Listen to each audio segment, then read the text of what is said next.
let's get rolling here. Okay, as you know, I open this up to many different jurisdictions, whether you have been in touch with me or not. The ASAP onboarding is a small formality requirement for implementation of the ASAP service. So it's important that we go over some points on these slides, including what we expect of you, what you can expect of us, and just to let you know, this is not a technical meeting, so there will be no VPN or any kind of discussions about any technical connectivity or anything like that, or details about your CAD, unless you have questions at the very end. So let me see here. Okay, 1 second. Dropping that call.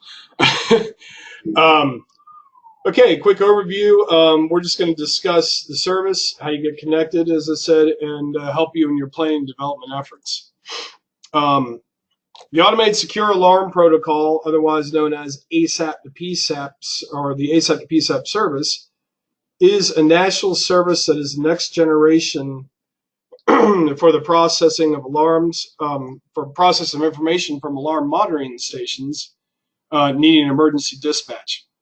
This protocol was founded through the joint partnership of APCO, TMA, and Inlets, and has been receiving government recognition and funding since 2010.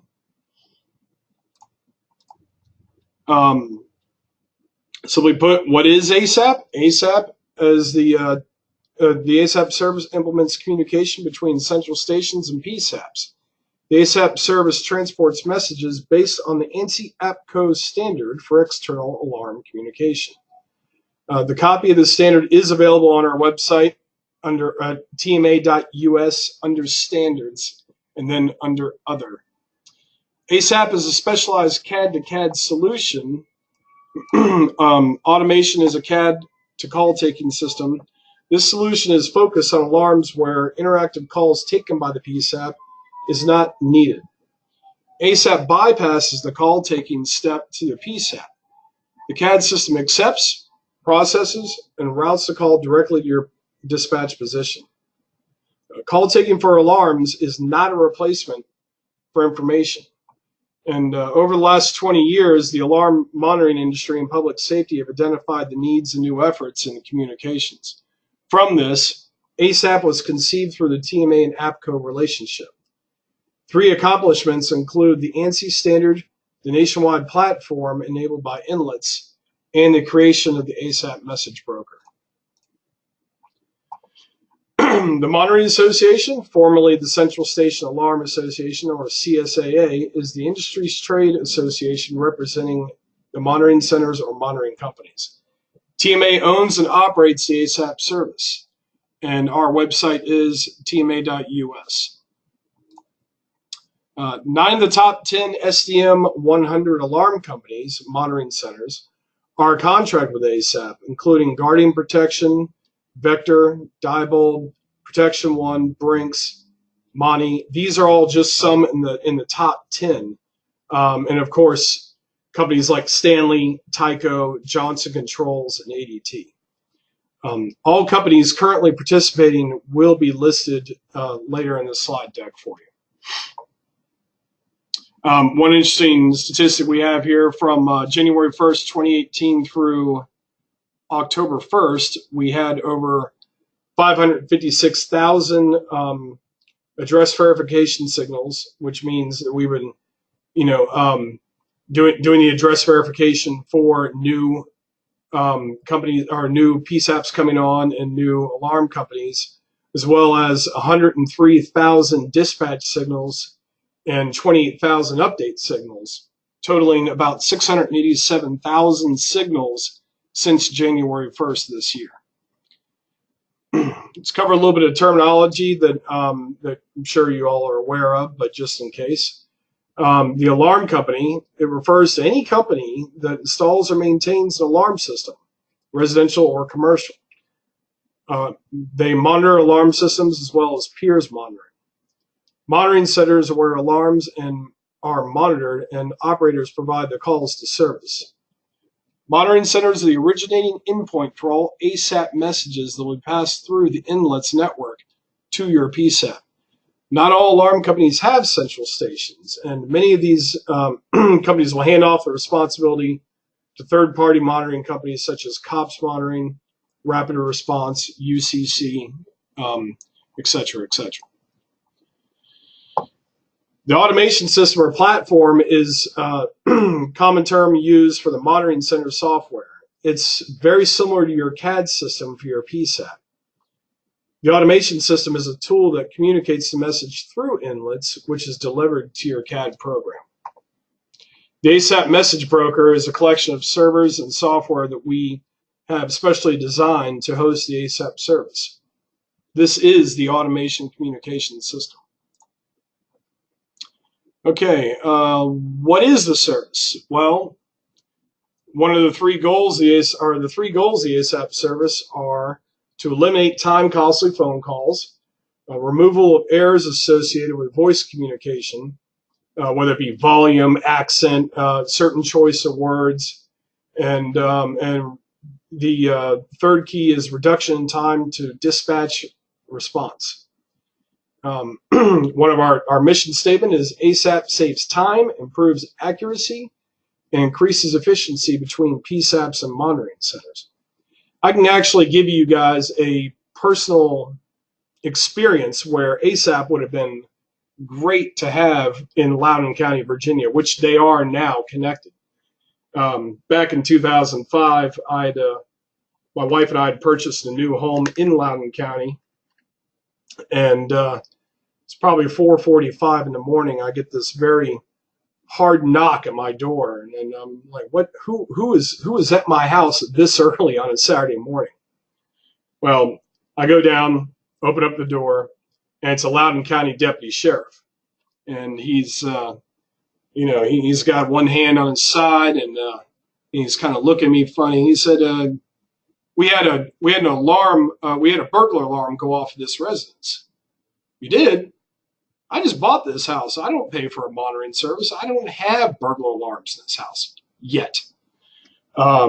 So he questioned me for a couple more minutes, and then went on his way.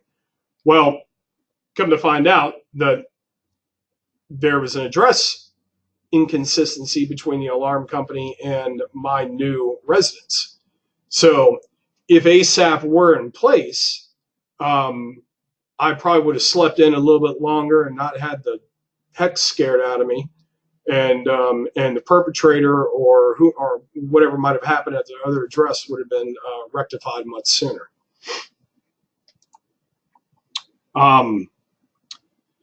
So with the improvement of the handling of these calls, it reduces the workload on the PSAP personnel in order to improve public safety and law enforcement response for the public, which is the key goal. Standardizing alarm event types as well as addresses puts both you and the alarm companies on the same page. PSAPs are not charged for the TMA service, so there is no reoccurring fee for your agency. It is funded solely by the TMA members. We are revenue neutral and a not-for-profit organization. TMA does have some, the TMA member benefits are the accuracy and the reduced time on the phone. Your cost would be, CAD software upgrade for the ASAP interface, along with any kind of IT technician fees that you might have to connect to your state message switch, as well as any kind of PSAP resource that you might need to assist with the address verification. Your agency is also responsible for contracting with the TMA recognized implementation consultant. Upon request, TMA will supply a list of currently recognized individuals. This role of the project manager is to work with your agency on the implementation and the churn up of the ASAP service in your environment. The project manager is required to educate and assist your agency on the required workflow of the ASAP service. However, I'm sorry, how it works is your CAD system and it, I'm sorry, I'm getting my words mingled up here. He will help you standardize your procedures and training materials for your dispatch staff. The manager will also work as a liaison with your agency's involvement during the initial connection and testing between your agency and the initial monitoring center alarm companies. They will assist in resolving critical issues, including event and address consistency between your system and the alarm company. Contracting with a project manager is directly between your agency and the project manager. TMA, nor the individual alarm company monitoring center is involved with this transaction. Your agency is only required to contract with the project manager through turn-up and your initial handling of live or production alarms through the ASAP service. However, your agency can maintain a relationship with the consultant after go live with the ASAP service. For information purposes, as I'd mentioned, TMA member companies participating in the ASAP pay an annual fee. They also have to upgrade their existing automation software to support the ASAP service. And they also have a dedicated VPN connection to the TMA message broker at Inlets. And they will also, just like you, will need a resource for address verification and rectification. And they also, like you, will have to contract with a project manager. And just so you know, there are 81 TMA ASAP member companies right now who support this program, who are paying their annual dues, and of which there are 25 that are active on ASAP.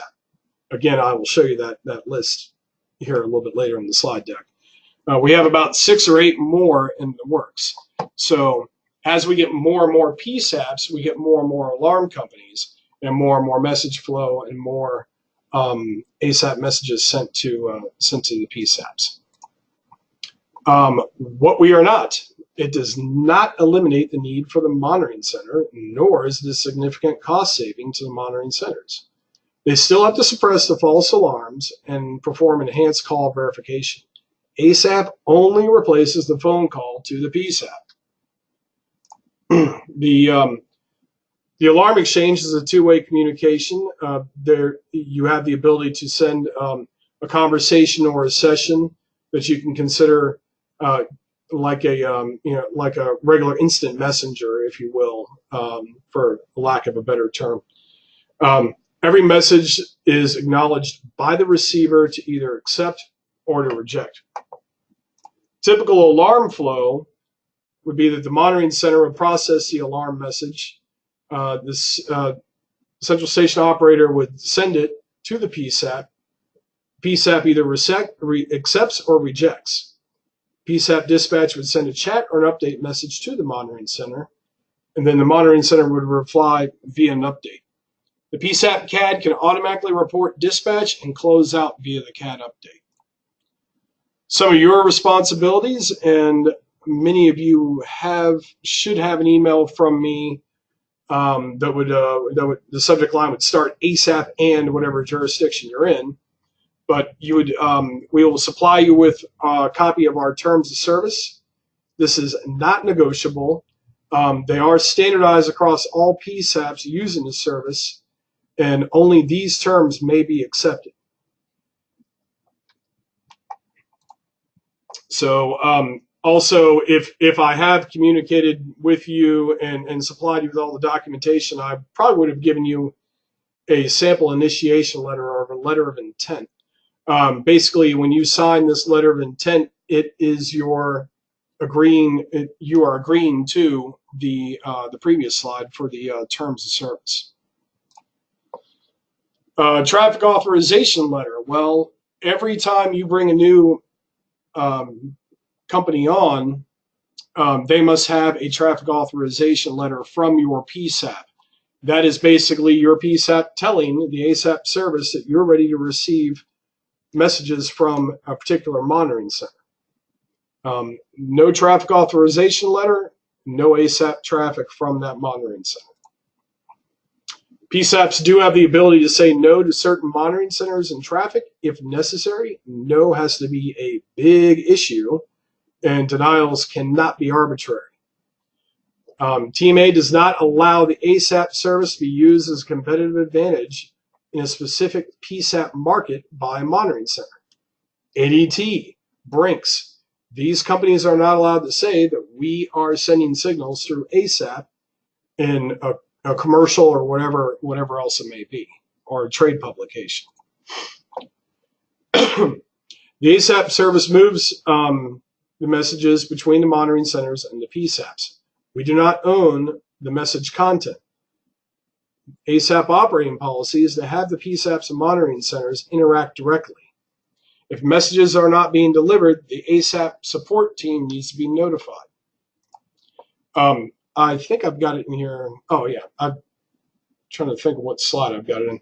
It's very important also that when you send me back your documentation and give me a list of all of your PSAP contacts with the particular titles and responsibilities that we're looking for, that if there is any change in your staff that is listed on there, we need to be notified immediately in the event of any kind of problem or anything needs to be resolved. We need to be able to get in touch with the appropriate person. When your PSAP CAD accepts an ASAP alarm, it has legal implications. Your agency will treat the ASAP alarm according to your agency's SOP. Some of the your organization will maintain the responsibility of managing your connection to your criminal justice information network and working with your CAD provider to correct any problems or issues. Some of these issues could also be included with the connection to your state switch or a problem with the XML from the automation of the CAD system. Addressing rectification or cleanup of the automation system is a huge effort in communicating with the monitoring centers. Your CAD address database are the only addresses that matter. Ultimately, the monitoring center automation will have to produce an address that your CAD system will accept. However, your agency must resolve any address confusion between you and the alarm company. Your organization will maintain interaction with the monitoring centers, and as I said, they'll contact you with any issues on any alarms. And this also goes back to your alarm liaison must be identified within your organization. I'm going to just reemphasize this. And we share all this information with the monitoring centers. And again, it's important for you to notify us of any changes within your organization. Whoops, hang tight. This is here for information purposes, just so you guys can see how we're growing more and more every year. We just updated this back in September and added Washington and Oregon as in the process to be ready. Michigan is another one, as well as Indiana and West Virginia. And we're hoping to have, I'm hoping to have Kansas also in the yellow or in the green by the end, by mid-2019. And we do have a lot of interest in New Mexico and Louisiana and Mississippi as well. So hopefully in the next couple of years, the majority of this map will be a dark green and people will be in production. Here's some of our current ASAP activity. We just added Chesapeake, Virginia a couple weeks ago. But right now, those are 42 jurisdictions that are live with ASAP. And the test and implementation list is actually a little longer than that.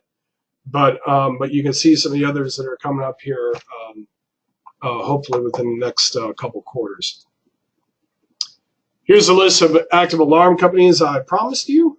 You should see a number on there that you probably get phone calls from on a normal basis. And we also have a number in testing and implementation. For you New Yorkers, we just got contract from Amherst Alarm not that long ago, and they are already in the VPN testing phase and hoping to move forward within the next quarter or so. Oops, next slide. Okay. So here are the top names of some of the supported CADs that we have.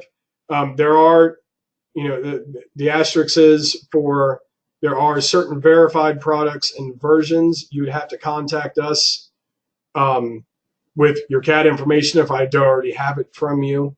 And once you get your questionnaire from ComSys, they'll be able to tell you if your CAD is ready to go and ready to move forward, or your CAD provider themselves will tell you, what it'll take for you to get the ASAP plugin, if you will, that I like to use so often. Let's see here. We have a couple resources that might be of interest to you. We do have a wiki. This site contains all the monitoring center management information that you would need to know for your agency. More than likely, we see a little bit of PSAPs trying to contact monitoring centers who are live to establish a traffic authorization, and then vice versa. You'll have alarm companies contacting you, wanting to connect to you, but it's only you that can submit the traffic authorization letter. Our website with a lot of general information is tma.us/ASAP. And if you haven't already received a quote for service or a questionnaire for service, you can contact me, or you can send a quote request to quoterequest@comsys.com.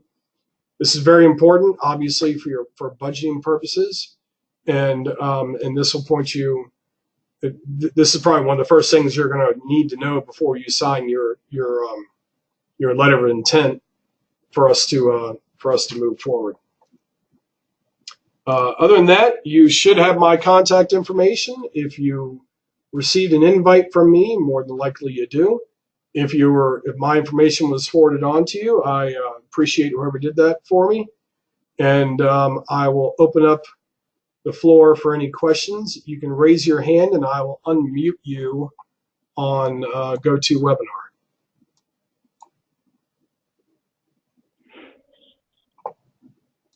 Bill, before I get there's one. Do you have anything you want to add, Bill? Or you? Yeah. Let me head off some of these questions. I see that a few of you are using the Tiburon Command CAD. There is a certification process that every CAD provider has to go through, and we're still waiting for TriTech or Central Square Technologies, whatever their name is this week, to issue that purchase order to begin that certification process. I know that there was a couple of PSAPs that were vying to be the first implementation site for that particular product.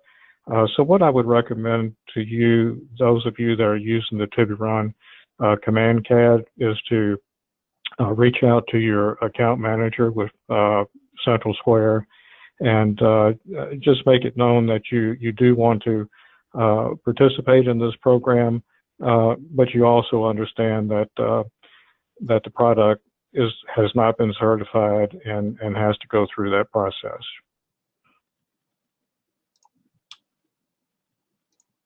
Okay.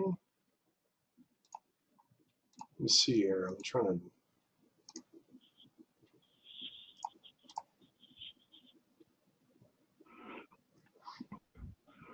Brian, you want me to take a couple of these other ones coming up? Yeah, you can go ahead and answer some of the questions. I'm trying to actually get Scott Corwin has his hand up, and I'm trying to see. Okay. Having a little problem unmuting him. Okay. Audio control. Oh, there we go. You there, Scott? Yep, you got us. All right. Did you have a question you wanted to ask? We do, yeah. What was? So we're a consolidated center for police, fire, and EMS, and I know there's been some interesting challenges, or maybe it was sort of murky as far as how this interface would work if basically it would handle fire and police as far as monitoring calls and stuff like that. How does that work, or is there any change in what we have to do? Most of the centers are consolidated centers and do handle all three disciplines. There are some exceptions to that, but the number of exceptions are in the minority compared to the majority. So this will work for police, or in some cases law enforcement if there's no police department, but there is a sheriff's office. But it will work for law enforcement, fire, and EMS as well. Oh, okay.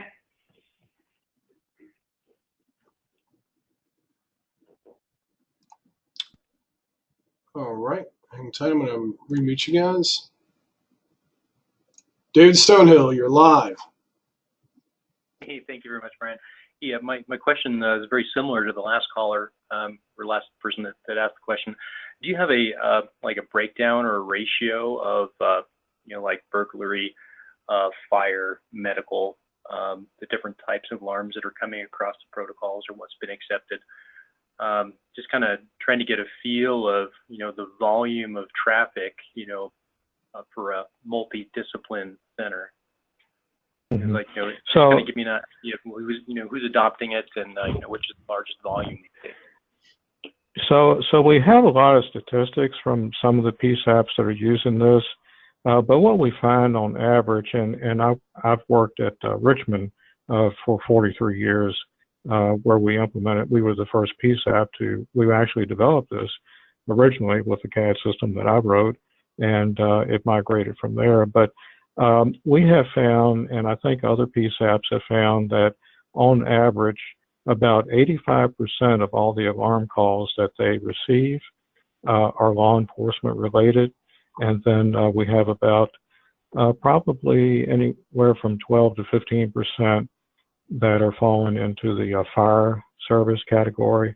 And the rest, which is actually increasing, is the number of medical alarms lately. Washington, D.C. is another locality.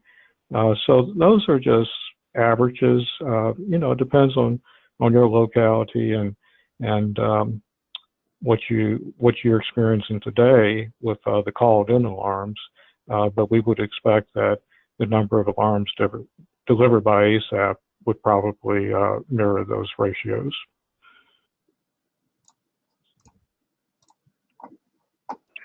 Thank you very much. Perfect answer. Okay. Let's see here. All right. Does anybody else have any questions? If you want to raise your hand. Brian, so I have another comment. Sure. So there's a large number of PSAPs that have signed up to do this, and when ComSys sends out the quotation for the consultant piece, what we're telling people is that you'll be scheduled to begin the project about 90 days out. It was 60, now it's 90, so it's stretching now just because of the number of sites is signing up. But I want you to understand that after you sign up, the dependency is largely on your CAD vendor, because even though we can do some things to begin the project, like we can get you the language that you need to apply for your ORIs. This is ORI driven through inlets and your state switch.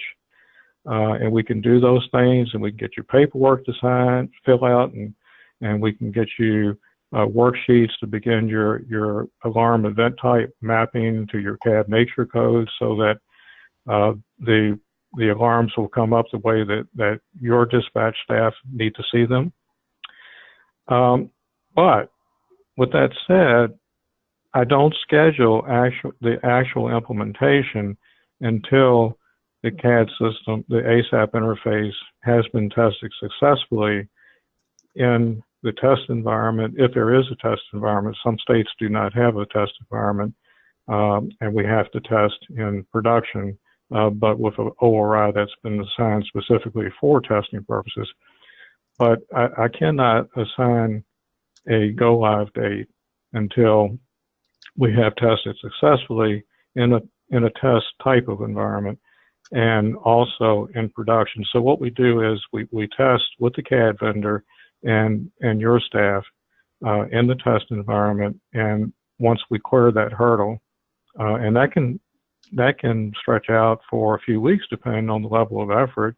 We've seen some first-time implementations in some states that will take weeks or even months, and then in other states where we've been a little bit more successful with first-time implementations.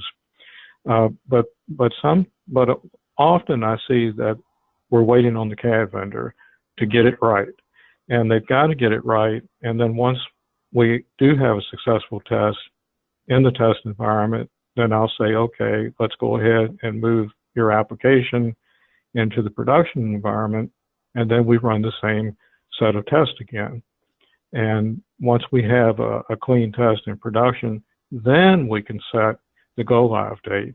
But I just wanted you to understand that there is a dependency there on the CAD vendor primarily to get it right. And a couple of them struggle with that. Other CAD vendors are better than others. I'm not going to name any names on this call.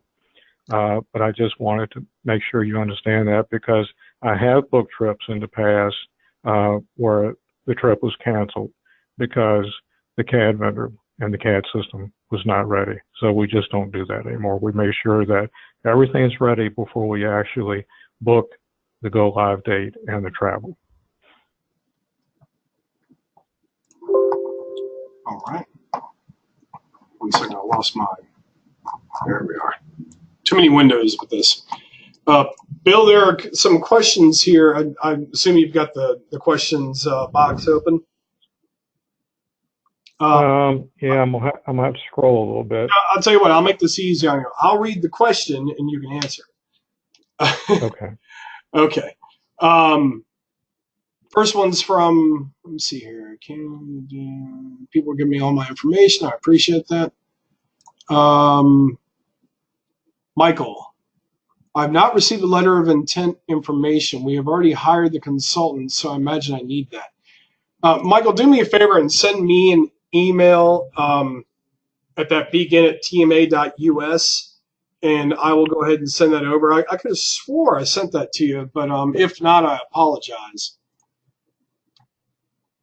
Next one is from Tina Goodwin. Hi, Tina. How you been? We've talked a couple times. Is there an approximate cost for the consultation services for ComSys and the TMA recognized implementation consultant, which would be you, Bill?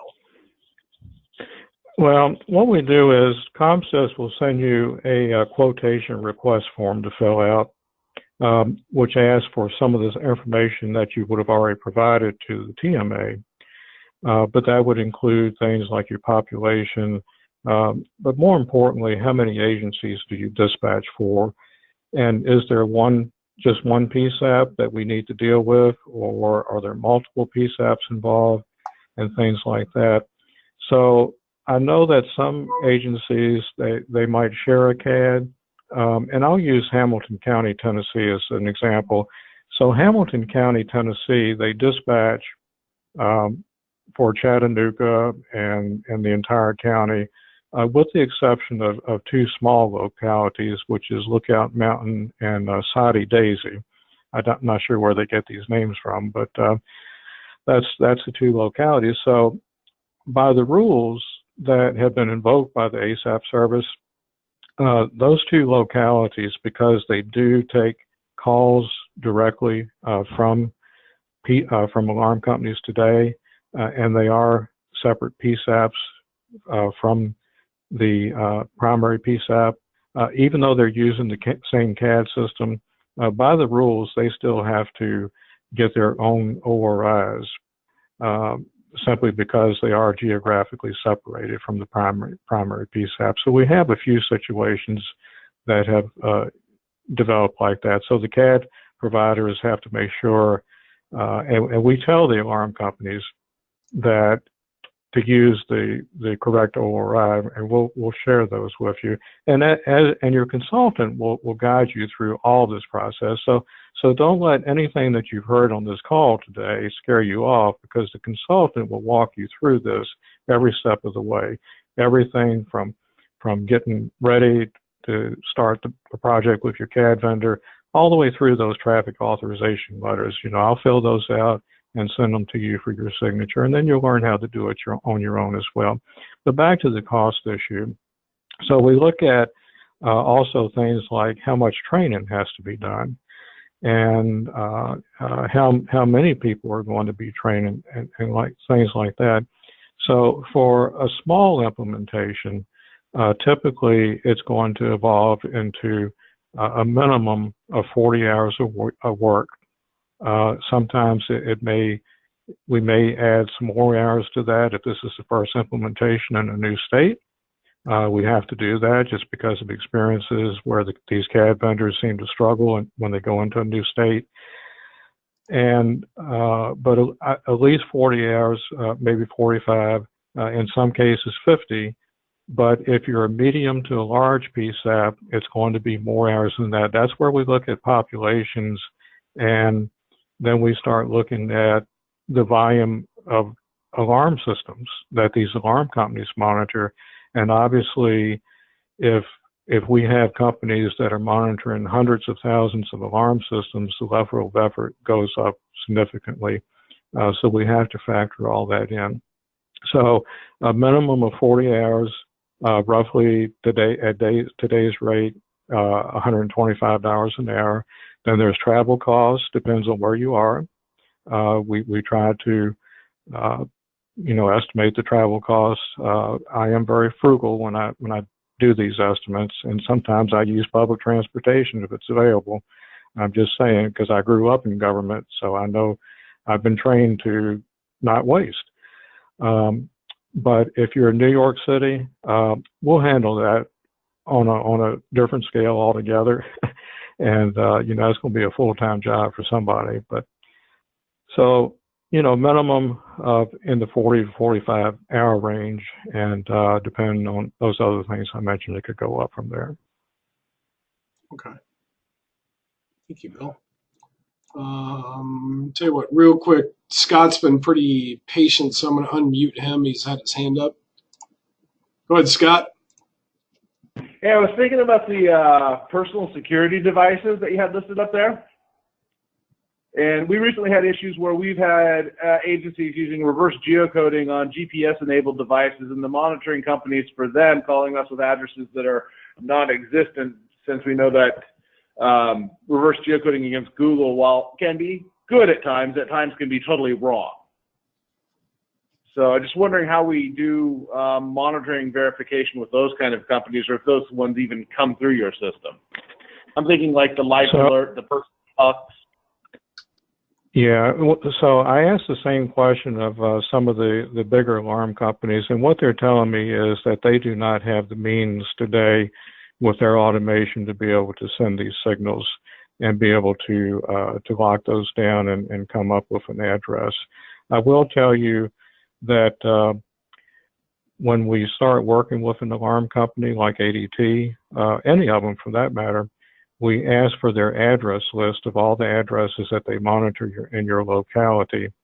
And then we'll obtain a copy of your GIS, and we'll run a geo-coding validation process against those addresses, identify the addresses that do match, and the ones that do not will be sent to the PSAP in spreadsheet form to help out to try to help the alarm company understand what's wrong with the address, and you'll have columns to make corrections as well. Now that is for the run-of-the-mill police, fire, and medical alarms. But the PERS devices, there's a lot of development that still has to be done on the alarm industry side before we get there. So a follow-up question on that, as far as the process goes, first question is how long have you seen other agencies take to get the addressing match up to where it needs to be? And then the other question I have is I'll just say I think our CAD vendor is going to take a while to get with get with it to get to where we need to be. Can we begin the process and start working on the address matching portion of things as we're waiting for our CAD vendor to get to where they need to be? Or how would you recommend that work? I recommend that you not start that process, and the reason I say that is you really want to start the process working with the addresses and the alarm companies as we near the point that the CAD solution is ready. Because those lists that come from the alarm companies will become stale. So if we've received a list today for your locality from ADT, and that CAD solution is not available until 6 months or a year from now, that list is going to be old, and the alarm company is going to have a lot of new accounts that are not on that list. So we'd rather tackle it all at one time. Now, with that said, when the alarm company gets their corrections back, what they'll do is they'll go ahead and make those corrections. But when the day comes that they're ready to go live, they will send every address that's in their database within your locality to your CAD system. And those messages will be throttled at the rate of 1 every 10 seconds, so it does not overwhelm the CAD. And the CAD system will do a final validation on each address to say, yes, this is a valid address in our jurisdiction, or no, it's not. And then the alarm company will have to take a second look at the ones that are not with somebody at the PSAP. But I would not start that process too early, because you'll find that some things will have to be repeated again. And since you sort of sparked another question, sorry about this. So what does the process look like for the ongoing maintenance of the address points and follow-up to make sure that that matches what the monitoring association has and the alarm companies? How does that work? So what will happen is when an alarm company installs a new account, so let's say ADT's been up with you for 6 months, and as they install new alarm systems in your jurisdiction, every alarm company's automation will automatically send a new address to your jurisdiction's CAD system for another address validation lookup, but just a single one. And then if you have new streets that go in, we're making an assumption that you're keeping your GIS up and your CAD system is being kept up. And then as people move in to houses on that new street, of course, they'll sign up for an alarm system. So, everything should flow smoothly. I say it should. I underscore the word should there. And I know that's not always the case. I recall recently, this past summer, that ADT installed an alarm system for in a new subdivision down in Florida, and they sent the address validation. It rejected, so we got in touch with the people at the PSAP, and they didn't know they had this new street, and the alarm company insisted that it was in their jurisdiction. So the PSAP got with their GIS people, and sure enough, the street had been developed, houses built, and people moved in. And of course, none of us want to experience that. We like to have these streets in the CAD system, even if they're just paper streets. It's better to be safe than sorry. But anyhow, did that answer your question? Yeah, thank you. Yeah, sure. Thank you on that. Okay, I'm going to mute you guys back up here. Does anybody else want to raise their hand? Question for myself, for Mr. Hobgood? Let me see here. There was one other question from Catherine Pompeo, and that was, do we have to have separate ORIs for ASAP for each terminal that would receive these, or just ones we already have? Or does it depend on the state setup? I think I know the question.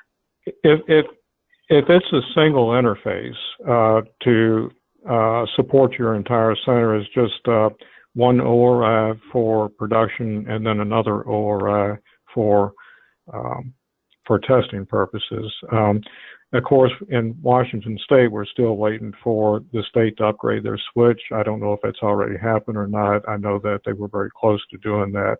So what we'll do is the ASAP service will be circling back with our contacts at the Washington State Center, and we'll be working with them. I know Seattle has signed up for this as well.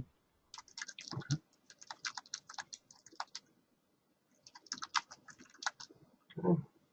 Answering some questions here.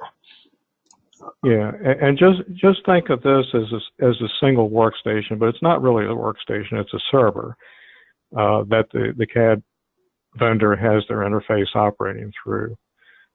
But you do not need multiple overrides unless you're in a situation where there's multiple PSAPs involved, as I described about Hamilton County, Tennessee, that are geographically separated and they're taking their own calls from alarm companies.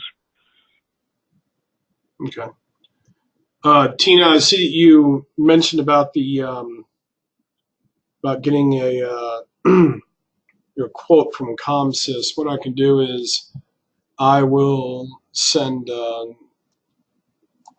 Mike McGlone over at ComSys your information, and he will send you the questionnaire hopefully by the end of the day.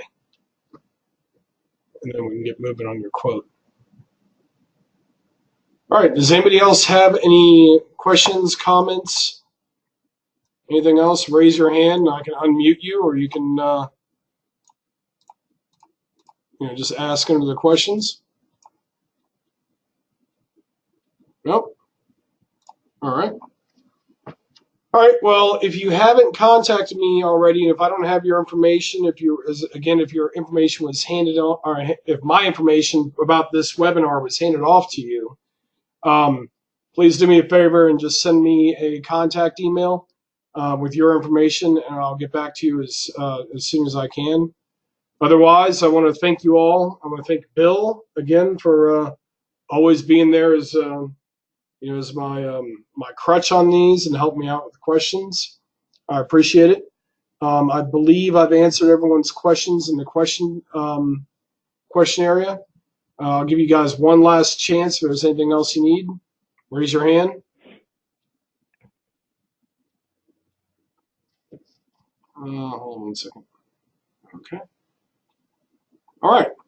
And Brian, I just want to acknowledge Christina Dravis on the call, who's been one of two big supporters of this project in New York State. So I just want to thank Christina. Thank you, Christina. I appreciate that. Who is she with again?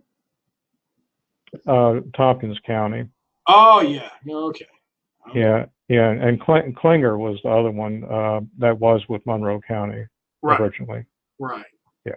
Oh, looks like Christina's got a question, or got her hand up. Go ahead, Christina.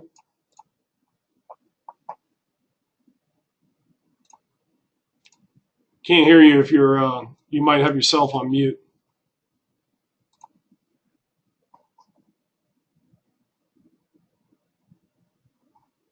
Oh. Raise your hand again if you wanted to say something. I'm sorry. Guess not. Oh, Scott has another question. Hang tight. Oh, all right. Yes, Christina, how you been? I see that. Yes, your cute, fluffy dog. Awesome dog. Can't remember the dog's name, but darn. Go ahead, Scott. You're up. You're live. Sorry, Brian. I was just confused. I had the question of Xfinity when you were showing all the alarm companies on there, and I saw you hang on, so I thought maybe you were talking to us. We were unmuted. Is Xfinity Comcast part of the equation? Because they do handle quite a few home alarms, and they maintain a very tight-knit, closed address database as well. So, Brian, unless you know something else about Comcast and Xfinity, I have not heard anything. Now, what we do is we encourage the PSAPs that are participating in this program, and nothing pleases me more when I'm on your site and I'm on the phone with alarm companies trying to get them operational with you, and then you're on the phone calling other alarm companies and say, hey, we just implemented this new project today, and we'd like for you to participate. So I've been in a couple of PSAPs recently where people at the PSAP were doing just that. And as a result, we are getting some more alarm companies on board, one down in the Georgia area. The PSAP says that we signed up for this because we want this alarm company to participate, and we get a lot of alarms from them. So he made that call that day. So I would encourage any of you that have alarm companies, I know you got some local alarm companies or regional alarm companies, and just make them aware, you know, that you're part of this outreach program to help get them on board. But AT&T is another one that has a lot of alarm systems. It took a while for the outreach people to get them on board, and it took a long time for them to overcome some technical issues. But I will tell you that they are actively testing, and AT&T will be up before too much longer. Brian, do you have any information about Comcast and Xfinity? There has been some talk about it, and Jay and I had actually spoke with one of their higher ups, if you will, at the AICC meeting a couple times. As of right now, there is no movement on them, but it's something that we're shooting for, and hopefully maybe get a signed contract with them in the next couple quarters as well. Yeah, so here's some food for thought. Once those of you get up with this ASAP program and you're taking a significant percentage of your alarm calls through the ASAP interface, consider invoking an ordinance that would charge alarm companies for calling in alarms by telephone. Make them send the alarms through the ASAP program. I know a couple of localities are considering doing that.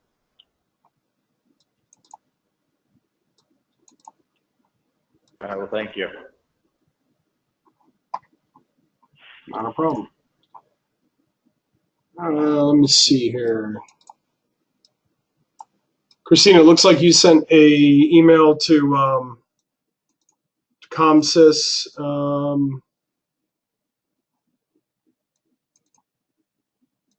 on 1 second. Bill, are they on, is Christina on, she's on Spillman, isn't she? She is on Spillman, and for those of you that use Spillman, Spillman is still going through their certification process. I have a call with them tomorrow at 4 o'clock, and they are developing, they are going to implement their first site at Powhatan County, Virginia. And those of you that have seen the video, Tom Nolan, that used to be with Richmond Police, he's now the civilian director at Powhatan County, Virginia, and is close to me, so the travel distance is not significant at all. Okay, great. Christina, what I'll do is I'll get back with you separately, since Mike from ComSys had forwarded your message on to me. Scott, did I leave your hand up, or do you have another question? I unmuted you there, Scott. Did you have another question, or I just forget to put your hand down? Oh, there we go. All right. All right. Well, if I don't see any other questions here, it looks like okay. So took care of Tina and took care of Mike. I think I've got everybody. All right. Well, if nobody else has any other questions, thanks again for attending today. As I did mention, that when you are ready to go live, this is a very small requirement that we do have this question and answer and informational session, as we like to call an onboarding. So other than that, I will let you guys get back to your day. And if you have any questions, again, feel free to email me. And if I can't answer it for you, I will make sure I forward it on to the appropriate person. Other than that, have yourself a good day and hope to hear from all of you soon. Thank you.